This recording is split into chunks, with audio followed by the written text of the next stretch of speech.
Les gars, on est sur le point d'assister à un gros mouvement de la part du Bitcoin d'ici les 12 prochaines heures. Vous devez vous préparer dès maintenant pour ce qui risque d'arriver. Alors, au cours de la vidéo d'aujourd'hui, il faut que je vous explique pourquoi on risque de voir ce mouvement et bien sûr la direction que j'imagine que le prix du Bitcoin pourrait prendre grâce à ceci. Alors les gars, on a beaucoup de choses à se dire aujourd'hui, c'est encore une fois une journée super importante. En plus de ça, on entre également dans une semaine critique où on est sur le point, on est à 9 jours du halving et j'ai quelques informations supplémentaires sur ce que le prix pourrait faire conduisant à notre fameux halving. Alors, assurez-vous de rester du début jusqu'à la fin pour ces infos. Bienvenue à tous, je m'appelle Maxime et je vous apporte chaque jour des nouvelles vidéos en français sur les crypto-monnaies en vous apprenant comment vous faire de l'argent sur ce marché. Si vous êtes nouveau sur cette chaîne, alors soyez sûr de vous abonner et d'activer la cloche dès maintenant. Ok, ceci dit, ce que vous pouvez voir ici sur l'intervalle de 4 heures pour le Bitcoin, les gars, c'est que après avoir augmenté ici et presque une fois encore atteint un nouveau all-time high, une fois encore, on a eu un pullback, ok? Donc on a eu, ce recul en premier, on a consolidé ici aux alentours de la ligne orange, et puis on a recommencé à chuter juste après. Là, on est en train de se consolider. Pour le coup, cette ligne orange a pu une fois encore soutenir le prix du Bitcoin, ce qui est une bonne nouvelle. Donc, alors, est-ce qu'on a eu espérons-le, dernier recul et que maintenant on a la ligne orange qui va nous permettre de rebondir? Ça reste à voir, mais elle est déjà en train de supporter le Bitcoin ici, donc bonne nouvelle.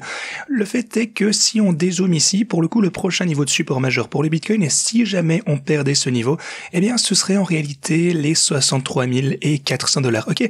Donc, il faut qu'on garde un œil attentif sur ça. C'est quand même une chute assez conséquente jusque-là. En fait, c'est vraiment le dernier niveau de support majeur ici aux 68 500 $ avant une plus grosse chute pour le Bitcoin. Maintenant, vous pouvez déjà voir que les bulls, font définitivement un gros effort ici. Ils essayent de défendre cette zone.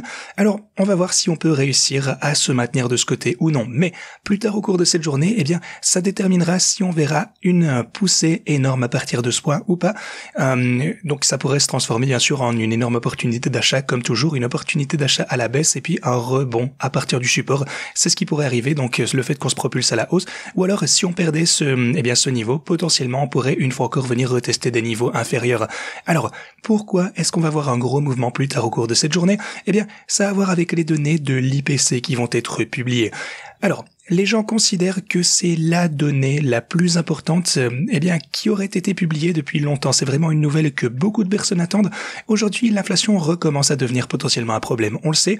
Mais alors, maintenant, ce à quoi on s'attend de ce côté, c'est que si vous regardez, les différents cabinets d'analystes ici, ils s'attendent à ce que l'inflation soit publiée aux alentours des 3,4% sur l'IPC global.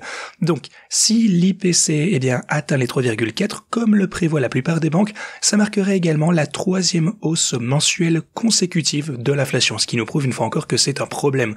Alors, le marché s'attend, en tout cas le marché est prêt à avoir 3,4, mais il faut aussi savoir ce que ça peut vouloir dire. Ça signifie que si c'est annoncé plus bas que ceci, disons qu'on arrive, j'en sais rien moi, aux alentours des 3,1%, ça va conduire à une poussée du Bitcoin. Aujourd'hui, pour le coup, dans quelques temps, à partir du moment où vous regarderez cette vidéo, ça prendra peut-être 5 ou 6 heures à compter du moment, en tout cas, où on a publié. Donc c'est certainement quelque chose qui va être un facteur majeur pour déterminer la direction des marchés aujourd'hui. Et bien entendu, si c'est annoncé plus haut que ceci, si on atteint 3,5 ou 6, attendez-vous à un pullback encore plus conséquent du Bitcoin. Attendez-vous également aussi à un repli des marchés traditionnels, bien sûr. En parlant des marchés traditionnels, petite remarque rapide ici. Hier, on parlait de ce fanion haussier ici, et on a effectivement eu une rechute. Boum, vous pouvez le voir ici, on a chuté de ce pattern, et puis on a réaugmenté directement, ou en tout cas presque. Donc ça aurait été un bon trade pour le coup. Hop, on a rechuté, la cible a été atteinte, je suppose. À mon avis, le bottom était ici, on l'a presque touché. Donc oui, on est arrivé presque sur la cible et à partir de ce moment-là, encore une fois, les bulls sont intervenus et on a eu une nouvelle poussée pour les marchés traditionnels. Voilà un petit peu ce qui s'est passé hier de leur côté, mais comme je vous le disais encore une fois, aujourd'hui est un grand jour pour tous les marchés. Alors, on va avoir une décision, de l'action décisive sur le prix.